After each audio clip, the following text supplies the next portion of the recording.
अभी मैं आपसे डिस्कस कर रहा था कि जी factors affecting the value of lattice energy. So there are two factors that affect lattice energy और उनकी मैंने आपको रिलेशनशिप भी बताई। लैटिस एनर्जी जो है that is directly proportional to the product of the charges of the two ions Q1 Q2 and inversely proportional to the radius or the size of the ions R square. So it means that if you have two ions which have मतलब आपके पास sodium chloride की और MgO की बात कर रहे थे, two ions में क्लोराइड तो कॉमन था दोनों सॉल्ट्स में, सोडियम क्लोराइड और मैग्नीशियम क्लोराइड में, but sodium ion has +1 charge whereas magnesium ion has +2 charge. तो इट इज ऑब्वियस कि लैटिस एनर्जी के साथ जो रिलेशनशिप है उसके मुताबिक magnesium chloride will be more exothermic, उसकी लैटिस एनर्जी ज़्यादा होगी, वो ज़्यादा एनर्जी रिलीज करके तो आयंस आपस में जुड़ेंगे और वो ज़्यादा एक्सोथर्मिक होगी कंपेयर टू सोडियम क्लोराइड। लेकिन अगर हम साइज की बात करें, रेडियस ऑफ द आयंस की बात करें, तो ये तो इन्वर्सली प्रोपोर्शनल है। तो ये इन्वर्स प्रोपोर्शन होने का मतलब ये है कि अगर साइज ऑफ द आयन बड़ा होगा और एक का छोटा होगा तो फिर आपको जो है उसके दरमियान में डिफरेंस ये होगा कि जो छोटा वाला होगा इन्वर्सली प्रोपोर्शनल छोटा होगा तो लैटिस एनर्जी बड़ी होगी, स्मॉलर की लैटिस एनर्जी बड़ी होगी। तो अगर हम सोडियम क्लोराइड को और पोटाशियम क्लोराइड को कंपेयर करें तो सोडियम क्लोराइड में और पोटाशियम क्लोराइड में again chloride ion is common, उसको हम साइड पर रखते हैं। Sodium ion is smaller ion, potassium ion is bigger ion. तो सोडियम आयन की वजह से, छोटे होने की वजह से, चार्ज भी सेम है सोडियम और पोटाशियम का, तो साइज के सोडियम आयन के छोटे होने की वजह से sodium chloride will be more exothermic lattice energy, potassium chloride will have less exothermic. ये चीज सिर्फ पॉजिटिवली चार्ज आयंस के लिए नहीं जरूरी, ये आप नेगेटिवली चार्ज आयंस के ऊपर भी लगा सकते हैं। जैसे कि अगर मैं ये करूं कि सोडियम क्लोराइड और सोडियम क्लोराइड, अब सोडियम आयन तो कॉमन है, क्लोराइड और फ्लोराइड का चार्ज भी सेम है तो चार्ज भी इफेक्ट नहीं कर रहा, तो फिर साइज फ्लोराइड आयन का छोटा है और क्लोराइड आयन का बड़ा है, so sodium fluoride will be more exothermic and sodium chloride will be less exothermic। तो ये रिलेशनशिप जो है ये स्ट्रेट अवे बता रही है कि साइज ऑफ द आयन अगर छोटा होगा तो लैटिस एनर्जी ज़्यादा एक्सोथर्मिक होगी और साइज ऑफ द आयन अगर बड़ा होगा तो लैटिस एनर्जी कम एक्सोथर्मिक होगी। तो अगर आप जो है पॉजिटिव या नेगेटिव आयन को कंपेयर कर रहे हैं अकॉर्डिंग टू द रेडियाई और आप ग्रुप में नीचे को आ रहे हैं तो फिर नीचे आते हुए लैटिस एनर्जी जो है वो कम एक्सोथर्मिक हो जाएगी।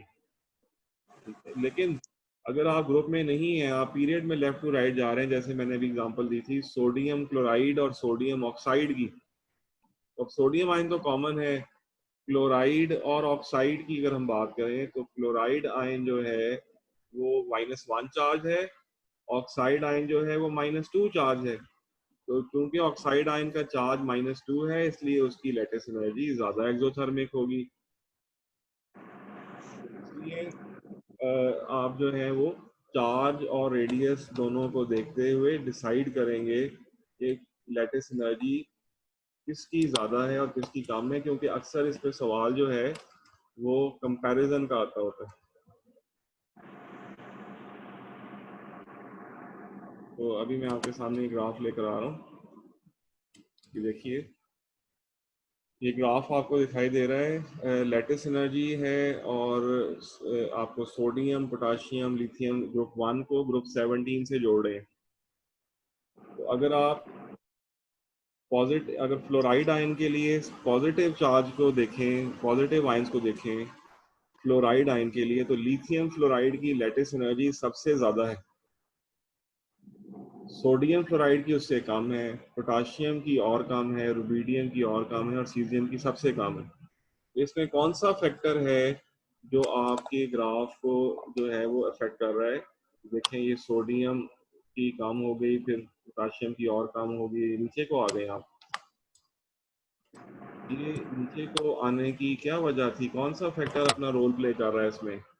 चार्ज सोडियम का सबका +1 है, ठीक है जी, फ्लोराइड का भी -1 है। फ्लोराइड वैसे ही सब में कॉमन है, LiF, NaF, KF, RbF, CSF, तो नेगेटिव आयन तो कुछ नहीं कर रहा, वो तो कॉमन है सब में। तो फिर क्या चीज़ है जो पॉजिटिवली चार्ज आयंस की लैटिस एनर्जी को डिक्रीज करवा रही है डाउन द ग्रुप? वो है उसका रेडियस। साइज इंक्रीज हो रहा है। जी, नीचे आते हुए रेडियस बड़ा होता जा रहा है, और रेडियस बड़ा होने की वजह से लैटिस एंथैल्पी की वैल्यू कहाँ 1050 पे थी, it has gone down to somewhere at -680। तो it has decreased, it has become less exothermic, ज्यादा एक्सोथर्मिक से ये डिक्रीज हो गई है टू लेस एक्सोथर्मिक। अब अगर आप किसी भी पॉजिटिवली चार्ज आयन, जैसे सपोज भी हम सोडियम को अगर हम पकड़ लें यहाँ पर, और उसको हम नेगेटिवली चार्ज आयन के साथ ग्रुप से कंपेयर करें, तो NaF, NaCl, NaVr और Na को मैं देख रहा हूँ, तो फिर आप देखेंगे कि NaF की सबसे ज्यादा आयनाइज लैटिस एनर्जी है, उसके बाद डिक्रीज आ गई है सोडियम क्लोराइड में, उसके बाद सोडियम ब्रोमाइड में और डिक्रीज आ गई है, और उसके बाद आयोडाइड में और भी डिक्रीज आ गई है। तो for any given positively charge ion of group 1, group 17 में आप देख रहे हैं कि लैटिस एनर्जी कम एक्सोथर्मिक होती जा रही है, समवेयर 910 से स्टार्ट होते हुए it has gone down to -750। तो ये लेस एक्सोथर्मिक, यहाँ भी कौन सा फैक्टर है जो अपना रोल प्ले कर रहा है? Again size of the A9 अपना रोल प्ले कर रहा है। तो इन एग्जांपल्स में चार्ज का इफेक्ट आपने नहीं देखा, लेकिन अगर मैं आपसे ये सवाल पूछूं कि सोडियम क्लोराइड और मैग्नीशियम क्लोराइड में कौन सा ज्यादा एक्सोथर्मिक है? मैग्नीशियम क्लोराइड Cl2, इनमें से कौन सा ज्यादा एक्सोथर्मिक है? एक्सप्लेन करें, ये सवाल 2 नंबर के लिए आता है। एक नंबर होता है बताना कि कौन ज्यादा एक्सोथर्मिक है, और दूसरा नंबर होता है क्यों ज्यादा exothermic. It this question comes for 2 marks every year, कोई ना कोई डिफरेंट एग्जांपल के साथ लेकर। तो अब आप देख लें, सोडियम पे चार्ज है +1, क्लोराइड पे चार्ज है -1, मैग्नीशियम पे चार्ज होता है +2, क्लोराइड पे चार्ज होता है -1। तो क्लोराइड को तो आप इग्नोर कर दें क्योंकि वो तो सेम है। सोडियम आयन और मैग्नीशियम आयन को अगर आप देखें, तो एक तो सोडियम आयन का चार्ज +1 है, मैग्नीशियम का चार्ज +2 है, इसलिए इसका चार्ज कम होने से यहाँ जो है क्रोकोडाइल साइन लेस देन का आ जाएगा। Sodium chloride has lesser exothermic lattice energy than magnesium chloride. तो मैग्नीशियम क्लोराइड की ग्रेटर है, इसकी वैल्यू जो है वो लार्ज एक्सोथर्मिक है, जबकि सोडियम क्लोराइड की स्मॉल एक्सोथर्मिक है। एक फैक्टर सामने वाज़िह नजर आ रहा है, वो है charge. Sodium ion has smaller charge, whereas magnesium ion has greater charge. So due to greater charge of the magnesium ion, this MgCl2 will have large exothermic lattice energy. चलिए example और करते हैं। सोडियम कार्बोनेट Na2CO3, ये भी आयनिक है, इसमें sodium ion और carbonate ion के दरमियान में जो है आयनिक बॉन्ड बना हुआ है।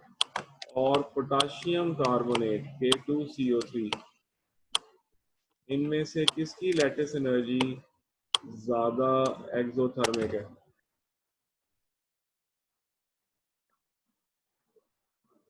तो कार्बोनेट आयन तो दोनों में कॉमन है, उसको तो आप फारिग कर दें,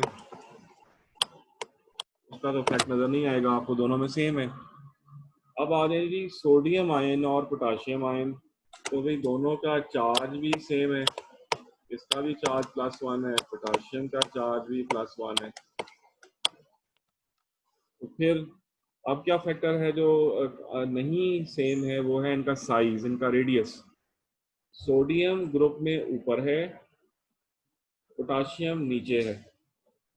तो सोडियम स्मॉलर साइज का है, पोटाशियम जो है वो लार्जर साइज का है, इसलिए यहाँ साइन जो है वो ग्रेटर देन का आ जाएगा।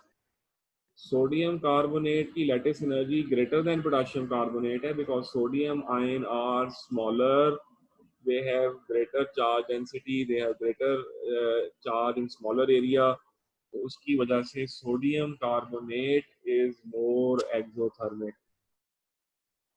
ठीक है, तो साइज, यहाँ साइज अपना रोल प्ले कर गया है। सोडियम का साइज छोटा है, चार्ज दोनों का सेम है, लेकिन छोटा होने की वजह से वो जो +1 चार्ज है वो छोटे एरिया में है, उसकी डेंसिटी ज़्यादा है। तो smaller cation, sodium ion smaller cation, greater charge density, therefore इसकी जो लैटिस एनर्जी है वो मोर एक्सोथर्मिक है देन पोटाशियम कार्बोनेट। अब एक और एग्जांपल लेते हैं, मैग्नीशियम ऑक्साइड MgO और मैग्नीशियम सल्फाइड MgS, इनमें से कौन सा ज्यादा एक्सोथर्मिक है? Which of them is more exothermic from the other one? कोई आप सजेशन दीजिए।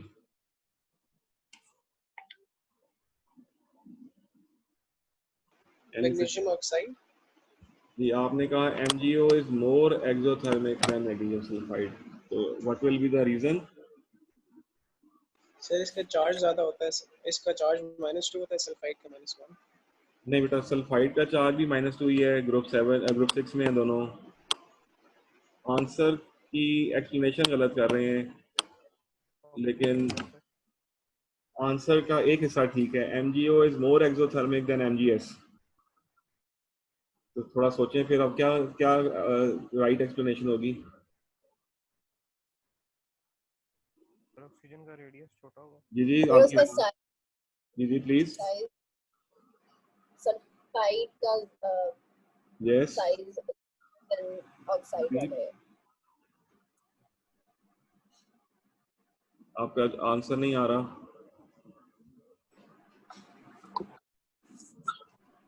भाई MgO का साइज छोटा है, MgS का साइज बड़ा है।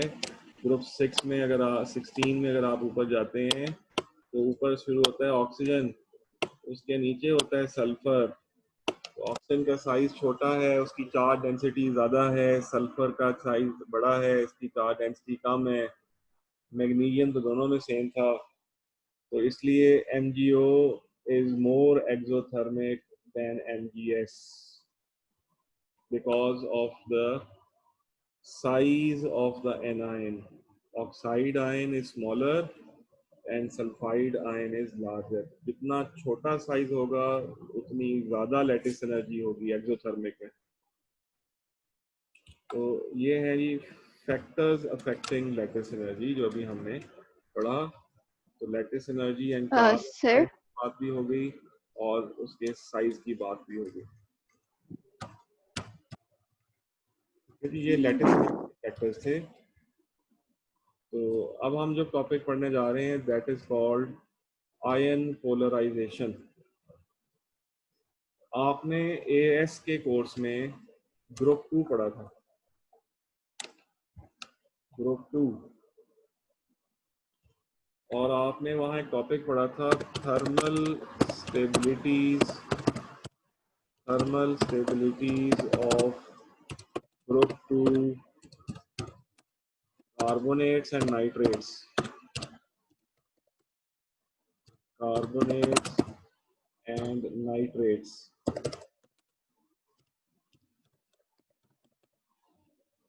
तो हमने वहाँ पर, मैंने आपसे तब कहा था कि आप अभी AS में इसका सिर्फ ट्रेंड पढ़ रहे हैं। आपने ग्रुप 2 के चैप्टर में ये पढ़ा था कि down the group 2 thermal stability increase करती है, बस ये ट्रेंड पढ़ा था। और इस ट्रेंड की बेस पर कुछ वो मोल्स के सवाल देते होते थे कि अगर आपके पास बेरियम कार्बोनेट और मैग्नीशियम कार्बोनेट का मिक्सचर है और आपने इसको 500 पे हीट किया तो गैस निकली, कार्बन डाइऑक्साइड, उसका कितना अमाउंट निकलेगा। तो 500 पे बेरियम कार्बोनेट डिकम्पोज नहीं करता था, मैग्नीशियम कार्बोनेट डिकम्पोज करता था। तो आपने सिर्फ मैग्नीशियम कार्बोनेट की रिस्पेक्ट से कार्बन डाइऑक्साइड की अमाउंट निकालनी थी। तो नीचे आते हुए ये था कि थर्मल स्टेबिलिटी बढ़ती है, इसलिए बेरियम कार्बोनेट 500 पे नहीं डिकम्पोज करता, it decomposes at a temperature of 2000 degree C. तो थर्मल स्टेबिलिटी को इंक्रीज का जो ट्रेंड है वो तो आपने पढ़ लिया था A1 में, AS में। लेकिन मैंने तब ही आपसे कहा था कि इसकी जो एक्सप्लेनेशन है वो इंशाल्लाह अगले साल आएगी जब हम पहला चैप्टर पढ़ेंगे, और अभी हम पहला चैप्टर स्टार्ट किए हुए हैं, तो इसी में हम इसको पढ़ लेते हैं। तो नीचे आते हुए ग्रुप 2 कंपाउंड्स, कार्बोनेट्स और नाइट्रेट्स की स्टेबिलिटी क्यों बढ़ती है, इसको समझने के लिए हमें आयन पोलराइजेशन कॉन्सेप्ट को समझना है। कुछ हद तक ये कॉन्सेप्ट मैंने AS में भी समझाया था आप लोगों को, और वो कॉन्सेप्ट कुछ यूँ है कि जब आपका पॉजिटिव आयन नेगेटिव आयन के करीब आकर लैटिस बनाता है, तो लैटिस एनर्जी निकल गई, डन हो गया, लैटिस बन गया। अब जो पॉजिटिवली चार्ज आयन है वो नेगेटिवली चार्ज आयन के इलेक्ट्रॉन क्लाउड को अपनी तरफ खींचना शुरू कर देता है।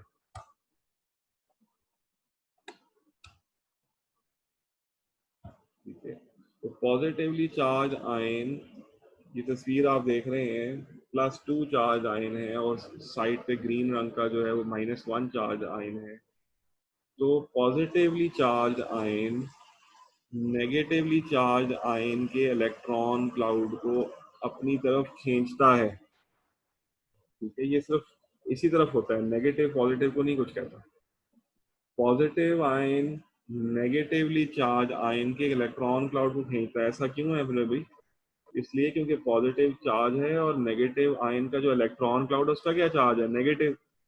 तो पॉजिटिव आयन ने नेगेटिव क्लाउड को खींचना है, नेगेटिव आयन को तो खींच के लेटेस्ट एनर्जी करके वो जुड़ चुका हुआ है। उसके बाद क्या हुआ, जब पॉजिटिव आयन और नेगेटिव आयन से करीब आकर बैठे एट अ पर्टिकुलर डिस्टेंस, तो उन्होंने आपस में एक नई चीज शुरू कर दी। वो नई चीज ये है कि positively charge ion negative ion के इलेक्ट्रॉन क्लाउड जिसका चार्ज नेगेटिव है उसको अपनी तरफ खींचने की कोशिश कर दी। अब ये जो खींचने की पावर है पॉजिटिवली चार्ज आयन की on the electron cloud of the negative ion, इसे कहते हैं पोलराइजिंग पावर। इस पोलराइजिंग पावर से पॉजिटिव चार्ज आयन तो जैसा है वैसा ही रहता है, लेकिन नेगेटिवली चार्ज आयन की शक्ल जो है वो बिगड़ जाती है, और उसको हम कहते हैं कि ये डिस्टॉर्ट होना शुरू हो गया। शक्ल बिगड़ने को इंग्लिश में कहते हैं उसकी डिस्टॉर्शन शुरू हो गई। अब ये डिस्टॉर्शन क्या हमेशा सेम होती है कि किसी में कम ज़्यादा होती है? तो ये डिपेंड करता है आपके पॉजिटिव चार्ज आयन के ऊपर।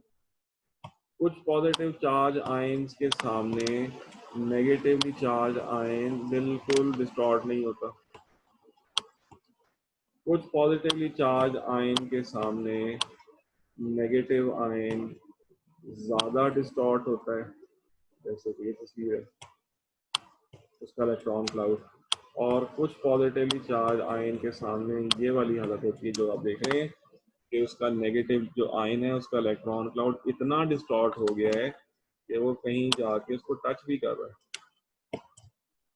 और अगर ये थोड़ा सा और डिस्टॉर्ट होके ये ओवरलैप कर जाए इसको, तो बजाय इसके कि ये आयनिक बॉन्ड बनता, ये कोवलेंट हो जाता। जैसे AlCl3 में आपने पढ़ा था, AlCl3 में ऑल्दो एल्यूमिनियम जो है वो मेटल है और क्लोरीन जो है वो नॉन मेटल है, तो बनना तो आयनिक बॉन्ड चाहिए था। तो थ्योरी ये कहती है कि बनता ऑर्गेनिक ही, वो आयनिक ही है। लेकिन उसके बाद एल्यूमिनियम आयन साहब नेगेटिव क्लोराइड आयन के इलेक्ट्रॉन क्लाउड को इतना खींचते हैं अपनी तरफ, इतना खींचते हैं कि वो डिस्टॉर्ट होते होते पॉजिटिवली चार्ज आयन के आउटर मोस्ट सेल से ओवरलैप कर जाता है। तो उसको हम कोवलेंट करेक्टर में डाल देते हैं और वो कोवलेंट बॉन्ड बन जाता है। अदरवाइज जो यूजुअली आयनिक बॉन्ड्स हैं तो ये मैंने सबसे पहले यहाँ पर डायग्राम ड्रॉ की है, ये वाली। ये तो प्योर आयनिक बॉन्ड है, इसमें कोई डिस्टॉर्शन नहीं है। पॉजिटिव आयन नेगेटिव आयन की इलेक्ट्रॉन क्लाउड को बिल्कुल डिस्टर्ब नहीं कर रहा, यूनिफॉर्म क्लाउड है। लेकिन नीचे वाली डायग्राम में डिस्टॉर्शन बढ़ गई है, और फिर उसके बाद यहाँ जाके देख रहे हैं तो डिस्टॉर्शन और भी ज़्यादा बढ़ गई है। तो इस तस्वीर में जो रेड और ग्रीन सर्कल दिखाई दे रहे हैं, this is a highly polarised anion. अब आपका सवाल तो ये होगा कि जी यहाँ तक तो चले समझ आ गई कि positive ion negatively charge ion को, इलेक्ट्रॉन क्लाउड को डिस्टॉर्ट करता है, और इस डिस्टॉर्टेड आयन को हम कहते हैं इसकी आयन पोलराइजेशन हो गई। और जो पावर है कैटायन की to distort the cloud of electrons of anion, उसे हम कहते हैं पोलराइजिंग पावर। तो इस सब का स्टेबिलिटी से क्या ताल्लुक है? उसके अब हम इसको स्टेबिलिटी से ताल्लुक जोड़ेंगे, और उससे पहले हम ये भी देखेंगे कि कौन से चार्ज कैटायंस जो हैं वो एनायन को पोलराइज ज़्यादा करते हैं, क्यों करते हैं। तो इन सबको ज़रा बारी बारी लेके चलते हैं। तो पहला चीज़ हमने पोलराइजेशन पावर पढ़ी, इसकी डेफिनेशन भी लिखी हुई है। It is the ability of cation to attract electrons and distort the anion is called polarising power.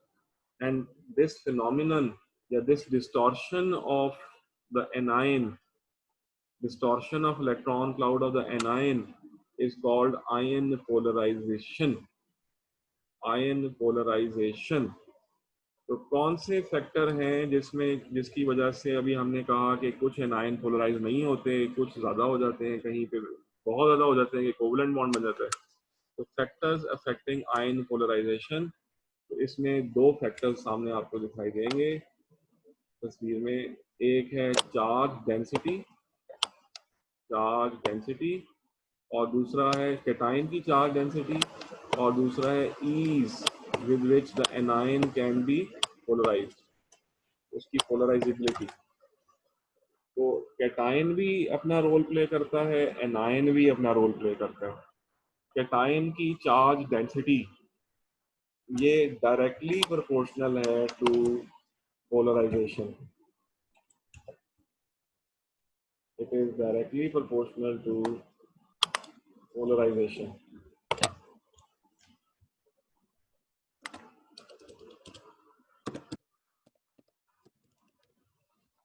Directly proportional to polarisation. और जितना एनायन आसानी से पोलराइज होगा वो भी इजीली डिस्टॉर्ट हो जाएगा। तो चार्ज डेंसिटी किन फैक्टर्स पे डिपेंड करती है? अभी हम पीछे बात कर रहे थे चार्ज डेंसिटी ऑफ कैटायन जिन फैक्टर्स पे इफेक्ट करती है, वो एक तो फैक्टर है charge on the ion, charge और उसका साइज। तो कैटायन अगर स्मॉल हो और चार्ज उसका बड़ा हो, तो ये दोनों वही Q1 Q2 और R स्क्वायर वाली बात। चार्ज ज़्यादा हो और साइज छोटा हो तो उसकी चार्ज डेंसिटी ज़्यादा होगी। जबकि एनायन जो आसानी से पोलराइज होता है वो जितना बड़े साइज का हो, जैसे सल्फेट और कार्बोनेट और जो आपके नाइट्रेट है, ये लार्जर एनायंस हैं। तो larger anions are easy to polarise. और फिर अगर -2 चार्ज वाला हो तो वो तो और भी ज़्यादा पोलराइज होगा, यानी कि -2 और -3 वाला वो ज़्यादा आसानी से पोलराइज होते हैं। तो ये दो फैक्टर एनायन के हैं, और ये दो नीचे वाले जो फैक्टर हैं वो कैटायन और एनायन दोनों के आपके सामने इसमें लिखे हुए हैं। अब मैं बात करता हूँ जी कि कौन से जो है, सपोज करें मैं ग्रुप 2 में आ रहा हूँ, तो MgCO3 ये कार्बोनेट है, और BaCO3 A1 से हमने पढ़ा हुआ है कि नीचे आते हुए स्टेबिलिटी बढ़ जाती है। तो स्टेबिलिटी क्यों बढ़ती है? जितना ज़्यादा आयन पोलराइज होगा, जितना ज़्यादा आयन पोलराइज होगा उतना वो लेस स्टेबल होगा,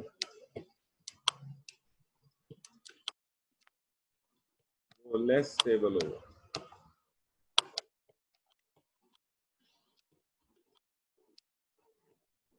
अब देखते हैं कि जो कार्बोनेट आयन है वो किस वाले में, मैग्नीशियम कार्बोनेट में या बेरियम कार्बोनेट में, किस में ज़्यादा पोलराइज्ड है। तो वो मैग्नीशियम कार्बोनेट ज़्यादा पोलराइज्ड है, बेरियम कार्बोनेट लेस पोलराइज्ड है। इसकी क्या वजह है? अगर मैं ये 4 फैक्टर सामने रखूं जिन्हें मैं यहाँ रेड बुलेट्स के साथ हाईलाइट हुए हैं, तो इसमें एनाइन तो आप फारिग करते हैं, दोनों ही एनाइन सेम है,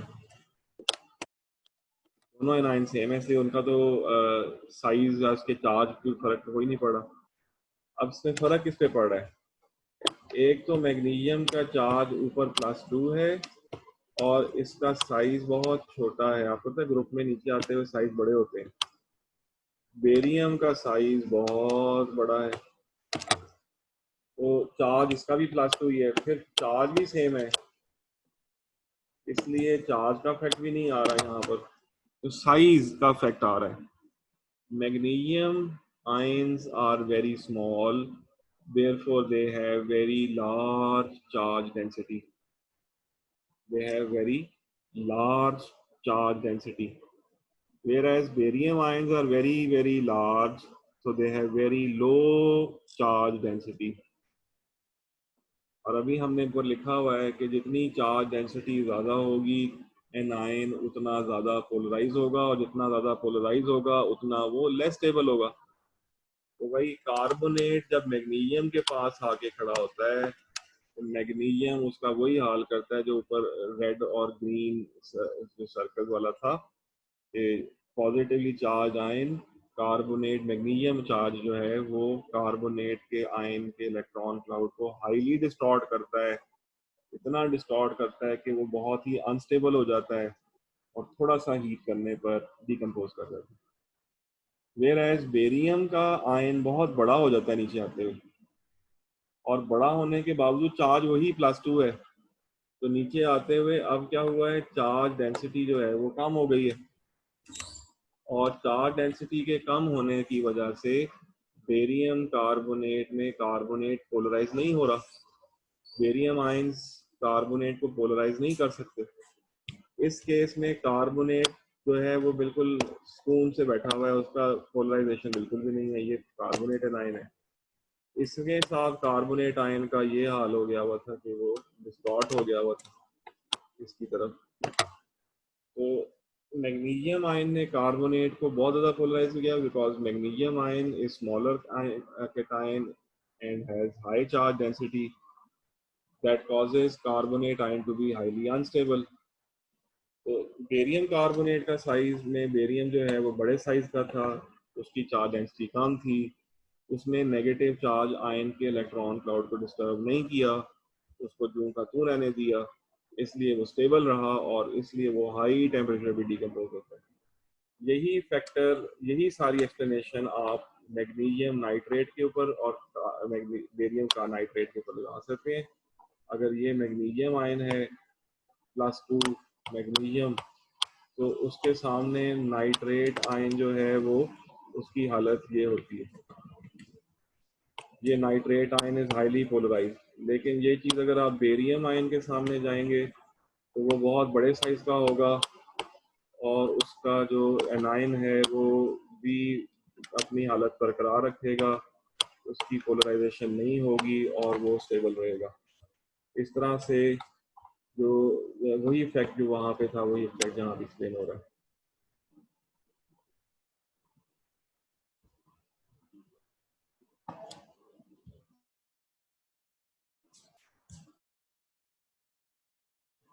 अब मेरा आपसे एक सवाल पूछने जा रहा हूँ मैं आपसे, बिफोर आई साइन ऑफ, थोड़ा सा सोच समझ के बताइएगा।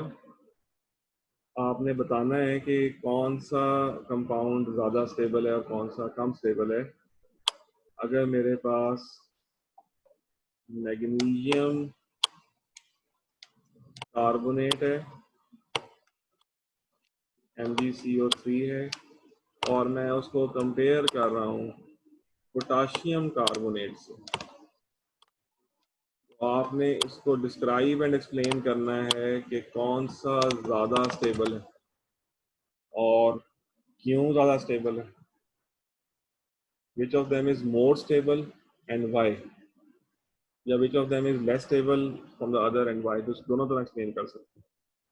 इनमें से कौन सा ज़्यादा स्टेबल है और कौन सा कम स्टेबल है। तो अगर इस तरह मैंने लिखा है तो बता, सोच के बताइए। मैं यहाँ चार्ज भी बता रहा हूँ, ये +2 है, पोटाशियम +1 है, इन दे दिया आपको। मैग्नीशियम का साइज ये है, पोटाशियम का साइज ये है। सोच के बता दें आप। सर पोटेशियम कार्बोनेट ज्यादा स्टेबल होगा। जी, आपकी आवाज़ नहीं आई। पोटेशियम कार्बोनेट ज्यादा स्टेबल होगा। बिल्कुल ठीक है जी, पोटाशियम कार्बोनेट ज़्यादा स्टेबल है, मैग्नीशियम कार्बोनेट लेस स्टेबल है। तो यहाँ लेस देन का साइन आ जाएगा, magnesium carbonate is less stable. तो बेटा रीज़न भी बता दें क्यों। सर इसका साइज बड़ा है और उसका साइज छोटा है, इसका चार्ज भी +1 है और साथ हाँ लिखा हुआ है जी, कि अगर चार्ज इसमें +2। तो दोनों फैक्टर काम कर रहे हैं। पोटाशियम का चार्ज भी कम है और साइज भी बड़ा है, उस बेचारे की चार्ज डेंसिटी तो बहुत ही कम है। Potassium has very low charge density, whereas magnesium ion has +2 charge and it has very small size, तो इसकी चार्ज डेंसिटी उससे कई गुना ज्यादा। तो जितनी चार्ज डेंसिटी ज्यादा, उसने कार्बोनेट आयन का किया बेड़ा गर्क और उसके इलेक्ट्रॉन क्लाउड को किया डिस्टॉर्ट और वो आसानी से डिकम्पोज हो गया। पोटाशियम कार्बोनेट में पोटाशियम की चार्ज डेंसिटी दोनों तरह से कम है, चार्ज भी कम है, ऊपर से साइज भी बड़ा है। चार्ज डेंसिटी क्या होती है? It is the spread of the charge on a given space, on a given volume. So greater charge and smaller volume mean high charge density, and smaller charge and smaller size जो है वो larger size वो low charge density। तो potassium का charge भी कम है, size भी बड़ा है, इसलिए उसकी लो चार्ज डेंसिटी है। दैट्स वाई पोटाशियम जो है वो स्टेबल है और ये कम स्टेबल है। तो ठीक है जी, तो आज हम यहाँ ख़त्म कर रहे हैं अपनी अपनी क्लास को। नेक्स्ट क्लास के अंदर हम इस चैप्टर का थोड़ा सा आगे जो रह गया, solubilities of group 2 sulphates and hydroxide, वो करेंगे। तो हमारा ये चैप्टर खत्म हो जाएगा।